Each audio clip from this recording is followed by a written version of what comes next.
Shalom, selamat berjumpa saudara-saudara yang saya kasihi dimanapun saja Anda berada pada saat ini. Saya Dian Situmorang dari Bakti Wanita Advent, Pelayanan Anak-anak dan juga Ministerial Spouse Association dari Uni Indonesia Kawasan Tengah. Hari ini kita akan melanjutkan episode yang kedua dari 40 hari doa menuju peluncuran One Voice 27. Hari ini saya ingin mengajak Anda untuk menyusuri satu alur cerita dari buku Kerinduan Segala Zaman. Bukan uraian sistematis bab demi bab, tetapi merupakan satu kisah yang mengalir. Sebelum kita melanjutkan pelajaran kita, marilah kita berdoa sejenak. Bapa kami dalam surga, saat ini kami datang menghadap hadirat Tuhan. Kami rindu untuk mendengarkan bagaimana kisah Yesus. Kami rindu untuk semakin lebih dekat kepadamu hari demi hari. Dan biarlah melalui pelajaran ini kami dapat dikuatkan. Di dalam nama Yesus kami berdoa. Amin. 40 hari setelah kelahiran Yesus, sesuai dengan hukum Musa, maka Yusuf dan Maria membawa Yesus ke bait suci untuk dipersembahkan kepada Tuhan. Di sana ada seorang yang sudah lanjut usia bernama Simeon. Dia telah lama menantikan penghiburan bagi Israel. Roh Kudus telah menyatakan kepadanya bahwa ia tidak akan mati sebelum matanya sendiri melihat Mesias yang dijanjikan. Ketika Simeon melihat bayi itu, bayi Yesus, ia menggendongnya dan berkata, "Sekarang Tuhan, biarkanlah hambamu ini pergi dalam damai sejahtera, sebab mataku telah melihat keselamatan yang daripadamu." Ada juga seorang nabiah tua bernama Hana, yang hampir tidak pernah meninggalkan bait suci. Ia berpuasa dan berdoa siang dan malam. Ia pun mengenali bayi Yesus dan mulai bercerita tentang dia kepada semua orang yang menantikan penebusan Yerusalem. Sementara itu, jauh di sebelah timur, sekelompok orang bijak mengamati sebuah bintang yang tidak biasa.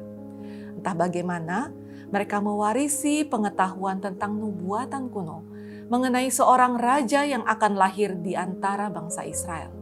Mereka menempuh perjalanan yang jauh, mengikuti bintang itu sampai tiba di Yerusalem dan bertanya, "Di manakah dia, raja orang Yahudi yang baru dilahirkan itu? Kami telah melihat bintangnya di timur dan kami datang untuk menyembah dia." Pertanyaan itu mengguncang istana Herodes yang haus kuasa. Namun orang-orang Majus itu tetap melanjutkan pencarian mereka. Dan mereka menemukan bayi itu di Betlehem. Sujud menyembahnya, mempersembahkan emas, kemenyan, dan mur. Lalu mereka pulang lewat jalan lain karena telah diperingatkan dalam mimpi untuk tidak kembali lagi kepada Herodes. Izinkan saya untuk membagikan sebuah gambaran kecil bagi kita untuk bisa merenungkan hal ini. Ada sebuah keluarga besar yang sedang menantikan kelahiran cucu pertama mereka. Sang nenek, tentunya kita tahu bagaimana seorang nenek, apalagi dia tinggal di satu rumah bersama-sama dengan keluarga itu. Dia sudah menghitung hari sejak berbulan-bulan sebelumnya. Setiap pagi ia akan bertanya, apakah hari ini? Apakah dia akan lahir hari ini?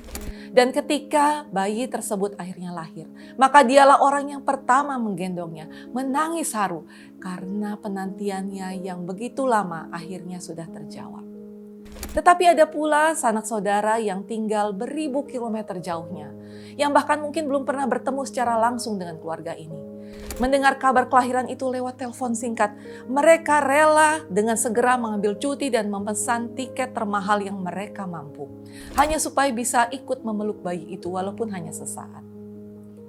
Sang nenek menanti dengan menghitung hari. Sang keluarga yang jauh, yang hanya mendengar kabar gembira itu secara sepintas.